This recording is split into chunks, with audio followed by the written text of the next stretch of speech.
I recall vividly the moment I believed I had learned all there was about combat. At 18, undefeated in numerous street brawls in Hong Kong, my self-assurance was as firm as rock. Then I entered the ring with a pugilist unfamiliar with Wing Chun, untouched by ancient Chinese philosophy, unversed in the deeper significance of fighting.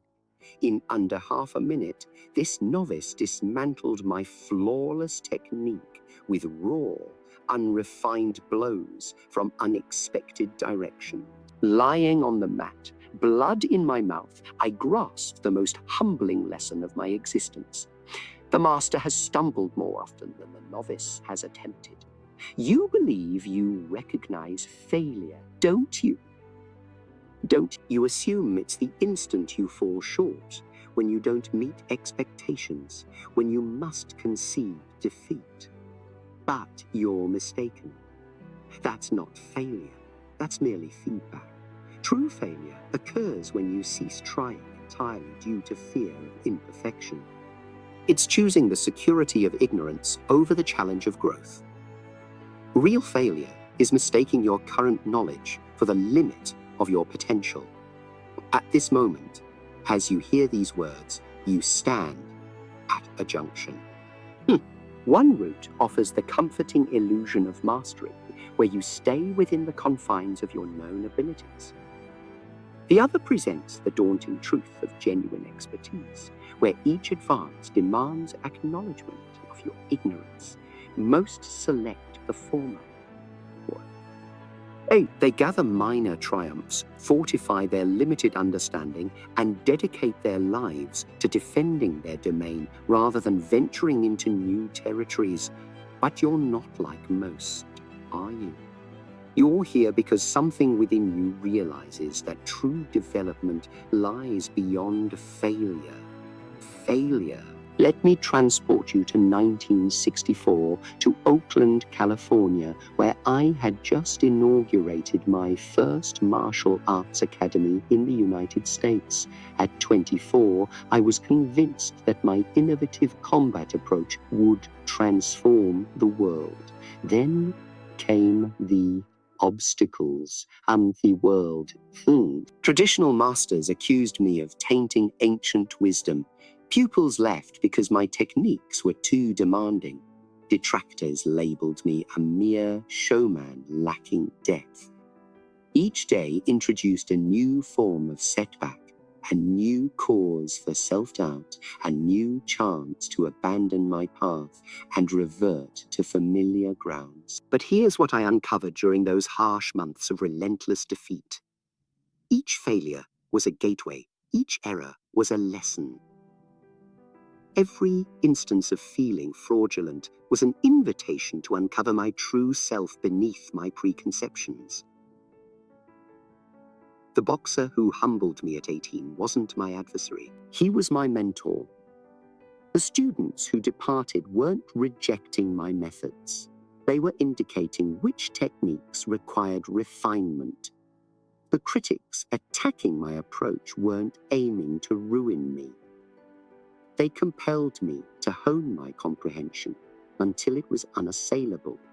You see, the novice perceives failure as proof of inadequacy. The master views failure as the foundation for excellence.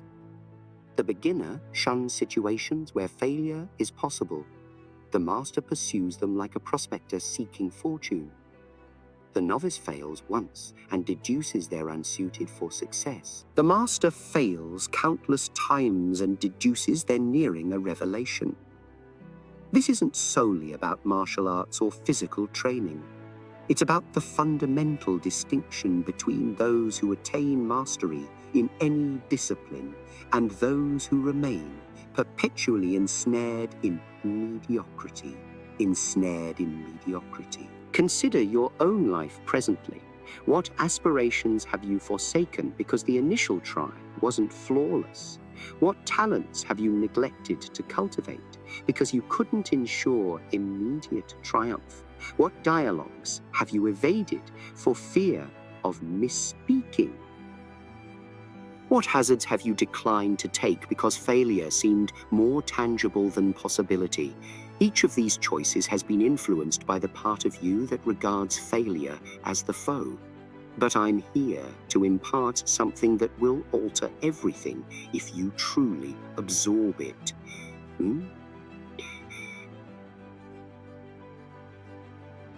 Failure isn't the adversary. Dread of failure is the adversary. When I was crafting Jeet Kune Do, individuals incessantly inquired about its stylistic origins. Was it Wing Chun, pugilism, fencing? They sought to classify it, to confine it within familiar parameters. But the reality was, Jeet Kune Do wasn't derived from any singular style. It emerged from the shortcomings of every style. It arose from examining ineffectual methods, from comprehending the constraints of inflexible systems, from embracing the insight that comes solely through repeated defeat. I had faltered as a traditional martial artist. I had faltered at conforming to the combat molds others had established. And within the realm of those failures, something unprecedented was conceived. Most individuals attempt to evade their failures, to conceal them, to feign they never transpired. But mastery necessitates the contrary approach. Mastery demands that you scrutinize your failures more rigorously than your triumphs. Your successes inform you of your existing competencies. Your failures indicate where your next advancement awaits. Your successes validate your current abilities. Your failures unveil latent capabilities. Your successes provide comfort. Your failures foster growth. I once dedicated half a year to perfecting a single maneuver, a backfist I was certain would revolutionize close combat. I rehearsed it countless times until it was technically impeccable. Then I attempted it in actual sparring, and it was a complete flop. My opponent anticipated it effortlessly and countered without exertion. I was crushed. 6 months of labor. But as I dissected the reasons for its failure, I uncovered something far more precious than the technique itself. I discovered the principle of telegraphing, the subtle manner in which preparation reveals intention. That unsuccessful technique instructed me to perceive combat on an entirely new plane. It unveiled aspects of fighting I had never before contemplated. This is what distinguishes the master from the novice. The beginner perceives failure as confirmation that they should abandon their effort. The master views failure as evidence that they're finally engaging at a level where progress is achievable. The novice fails and inquires, "Why me?" The master fails and asks, "What's next here?" The beginner fails and concentrates on the missteps. The master fails and focuses on the lesson. The novice fails and perceives their shortcomings. The master fails and sees their potential. But allow me to reveal the profound secret about failure, something I realized only after years of observing both masters and pupils. The master doesn't merely fail more frequently than the beginner. The master fails in a distinct manner from the beginner. When a novice fails, it's random, disorderly, without aim or direction. When a master fails, it's strategic, experimental, with complete consciousness and purpose. The master has acquired the skill to fail forward, to convert every defeat into information, every obstacle into preparation for the next revelation.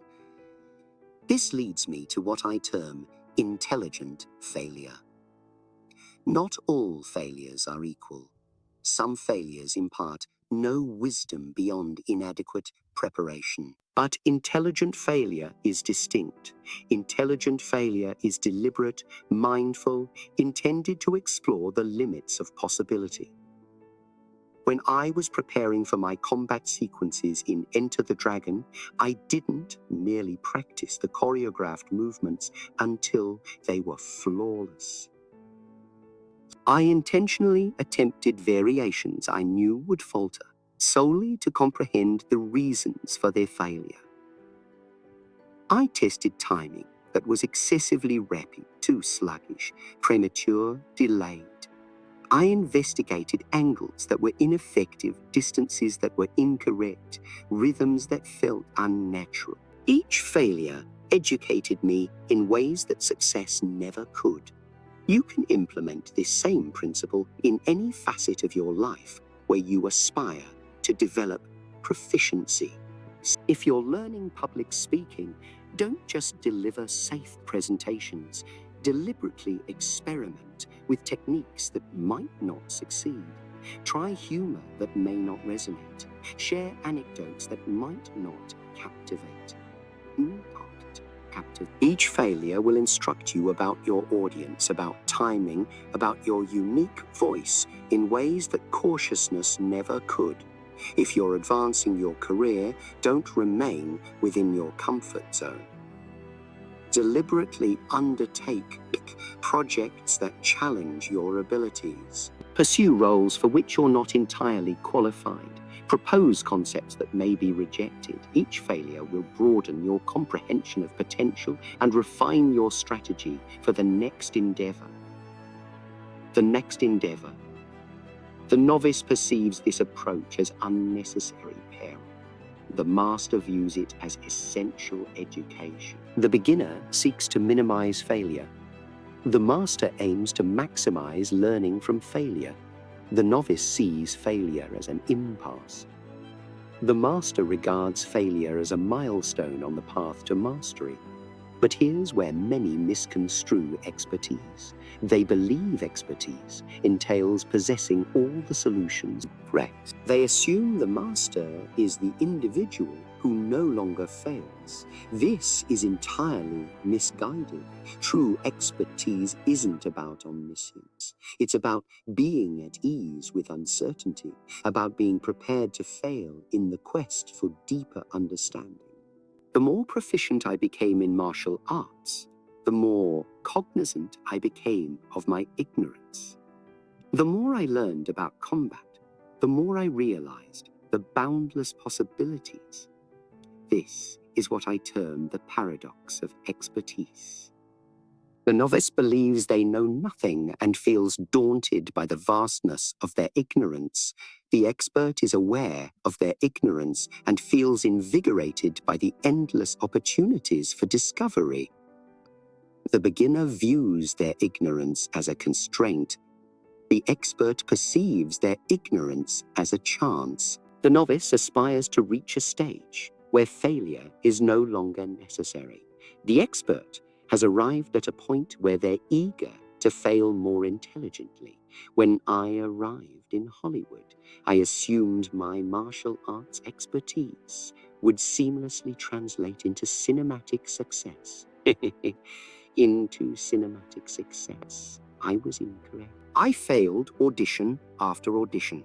I was informed I was too Chinese for American viewers, too American for Chinese spectators, too diminutive for action roles, too solemn for comedy.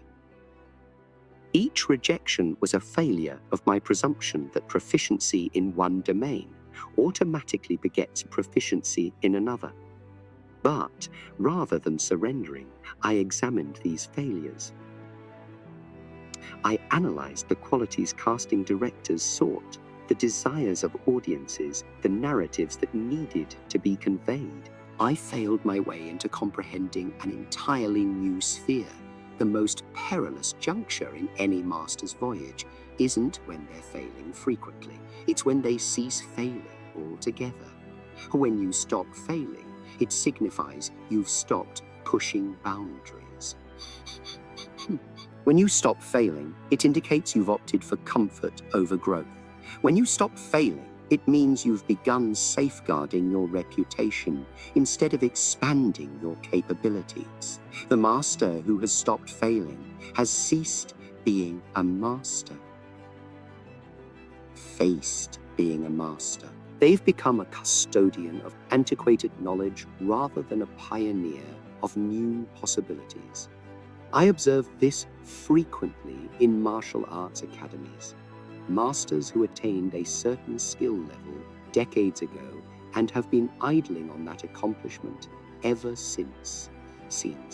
They instruct the same techniques they learned years prior. They avoid sparring with anyone who might challenge them. They surround themselves with pupils who will never surpass them.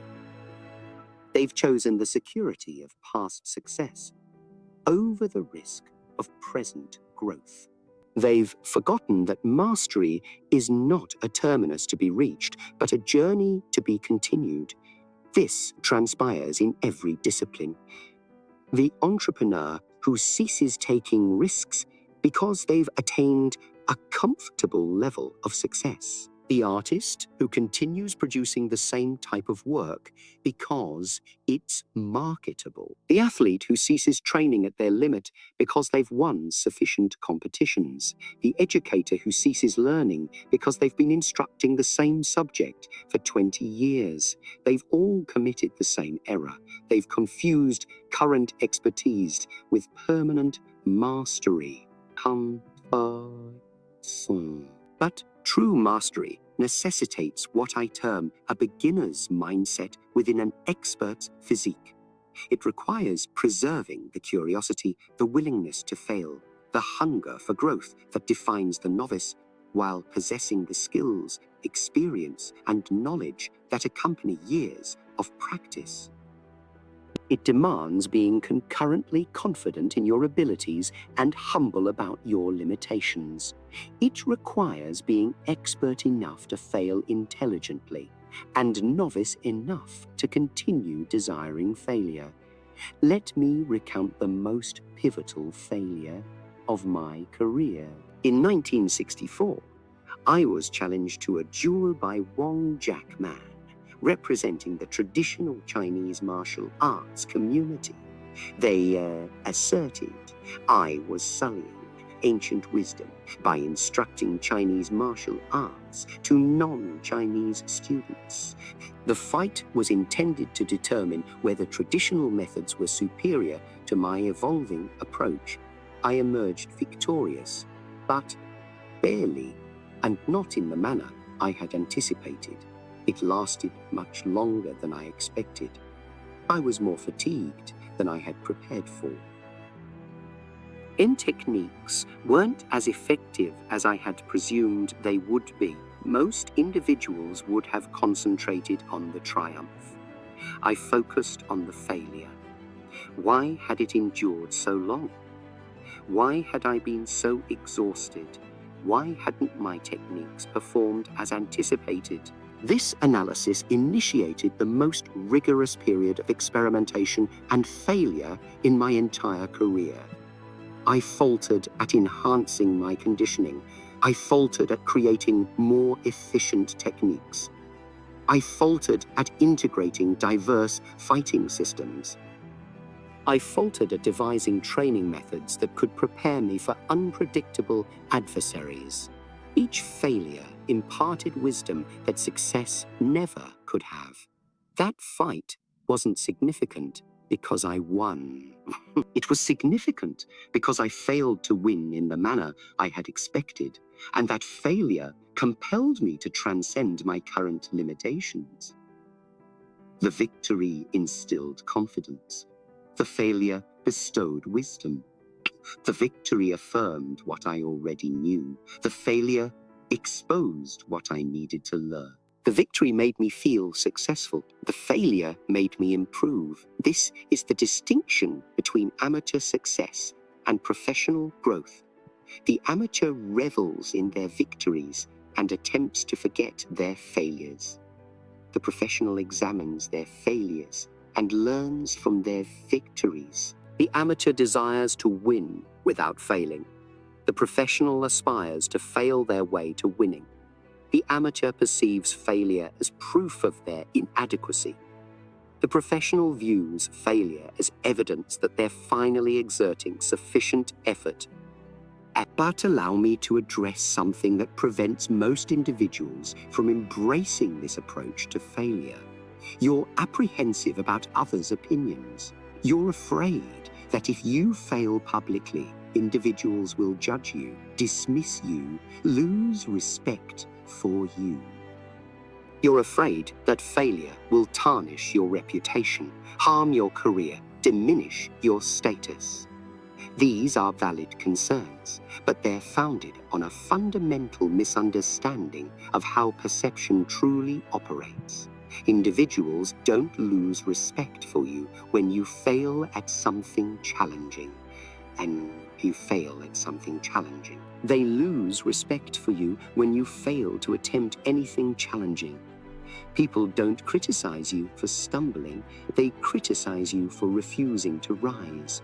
People don't dismiss you for your ignorance, they dismiss you for feigning knowledge you lack. The failure itself doesn't damage your reputation, Debbie. Your response to failure defines your character. When I failed auditions in Hollywood, I didn't conceal those failures. I utilized them as motivation to create my own opportunities.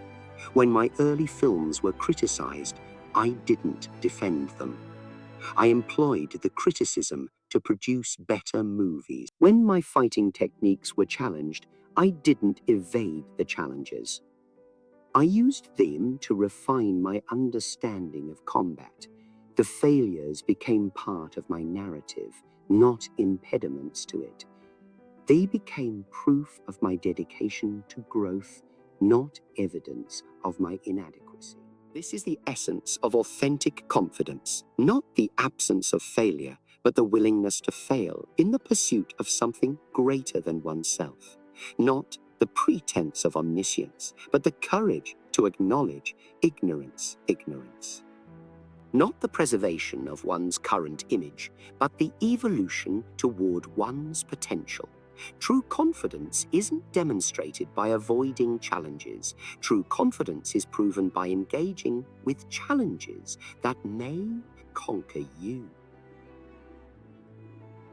The master has failed more times than the beginner has tried because the master comprehends something the beginner hasn't learned yet. Failure isn't the antithesis of success. Failure is the raw material of success.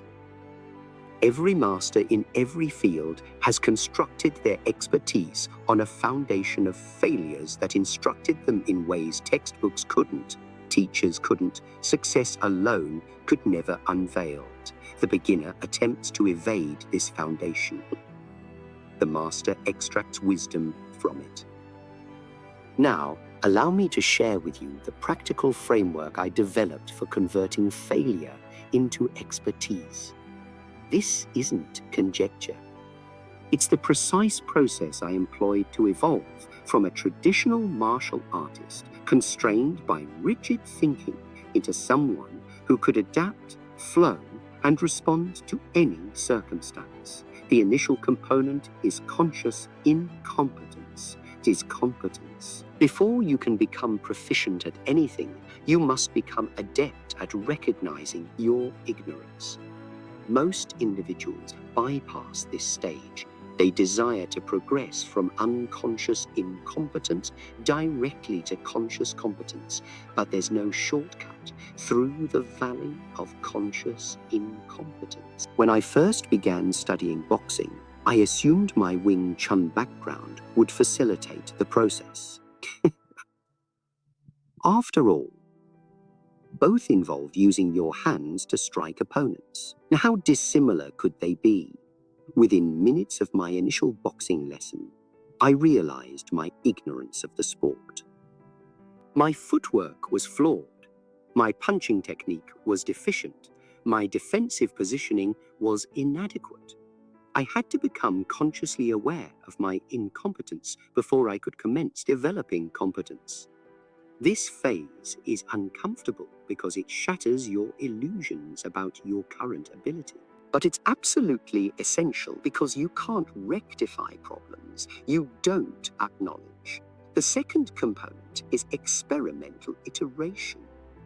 Once you're conscious of your ignorance, you must be willing to experiment your way toward understanding. This entails attempting things that will likely fail. This involves testing approaches that may not succeed. This requires being willing to appear foolish in the short term to gain wisdom in the long term. Most individuals prefer to understand before acting, but mastery demands the opposite approach. Act first, then understand. Experiment first, then analyze. Fail first, then refine. Every technique in Kung Fu resulted from experimental iteration. I would attempt something in training. It would fail. I would analyze the reasons for its failure. I would modify the approach, and I would try again. Sometimes this process took weeks. Occasionally, it took years. The 1-inch punch that became renowned in demonstrations underwent hundreds of iterations before it became reliable.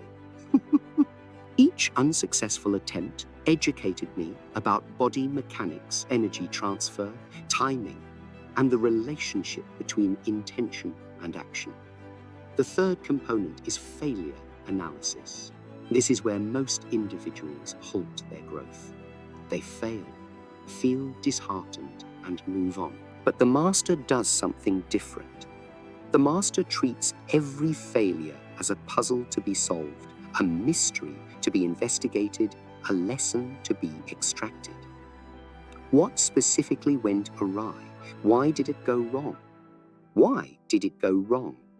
What conditions contributed to the failure? What assumptions were proven incorrect? What can be learned from this experience that couldn't be acquired any other way? I maintained detailed journals of my training failures. Not just which techniques were ineffective, but why they were ineffective. Not just what transpired, but what I was thinking and feeling when it occurred. Not just the external circumstances, but the internal conditions that influenced the outcome. This analysis revealed patterns I would have otherwise overlooked. It demonstrated that my failures weren't random events, but predictable consequences of specific mindsets, approaches, and assumptions. The fourth component is adaptive integration. Once you've analyzed your failures, you must integrate the lessons into your approach. When you feel most like a fraud are often the moments when you're about to discover your most authentic expression. At this moment, as we approach the end of our time together, I want you to consider the areas of your life where you've been playing it safe, where you've been protecting your current level of competence instead of pushing toward your next level of growth, where you've been avoiding the risk of failure instead of embracing the possibility of breakthrough, where you've been trying to maintain the illusion of expertise instead of acknowledging the reality of your ignorance. Your next level of mastery is waiting on the other side of your next series of failures. Your greatest breakthrough is hiding behind your greatest fear. Your most authentic expression is trapped beneath your need to appear competent. The master you're capable of becoming is being held hostage by the master you're pretending to be. The beginner looks at failure and sees evidence of limitation. The master looks at failure and sees evidence of possibility. The beginner fails and asks, "Why can't I do this?" The master fails and asks, "What is this teaching me?" The beginner fails and wants to quit. The master fails and wants to continue. The beginner fails and feels shame. The master fails and feels curiosity. Which one are you going to choose to be? The beginner who tries a few times and gives up when things get difficult? Or the master who fails more times than the beginner has tried because they understand that failure is not the end of the journey, but the beginning of mastery. The choice is yours, but choose consciously. Choose deliberately. Choose with full awareness of what you're committing to. Because I promise you this, if you're willing to fail more times than most people are willing to try, if you're willing to be wrong more often than most people are willing to be confused, if you're willing to look foolish more frequently than most people are willing to look uncertain, you will develop capabilities that most people will spend their entire lives wondering how to develop. The master has failed more times than the beginner has tried. Not because the master is more careless, but because the master is more committed. Not because the master is less talented, but because the master is more persistent. Not because the master enjoys failure, but because the master understands that failure is the price of admission to mastery. Your failures are not evidence of your inadequacy. They are evidence of your courage. They are not proof that you should quit. They are proof that you're finally playing at a level where growth is possible. They are not reasons to be ashamed. They are reasons to be proud that you're willing to risk comfort for the possibility of excellence. The master has failed more times than the beginner has tried. Now go fail your way to mastery. Go experiment your way to expertise. Go stumble your way to strength. Because on the other side of all those failures, all those mistakes, all those moments of feeling like you don't know what you're doing, mastery is waiting for you. And remember, every master in every field started exactly where you are now. Uncertain, unqualified, unprepared for the journey ahead. The only difference between them and you is that they were willing to fail more times than most people are willing to try. They were willing to be wrong more often than most people are willing to be confused. They were willing to be confused. They were willing to start over more frequently than most people are willing to begin. The master has failed more times than the beginner has tried. Make that your motto. Make that your method. Make that your path to mastery. Because I promise you this, failure is not your enemy. Fear of failure is your enemy. Failure is not your limitation.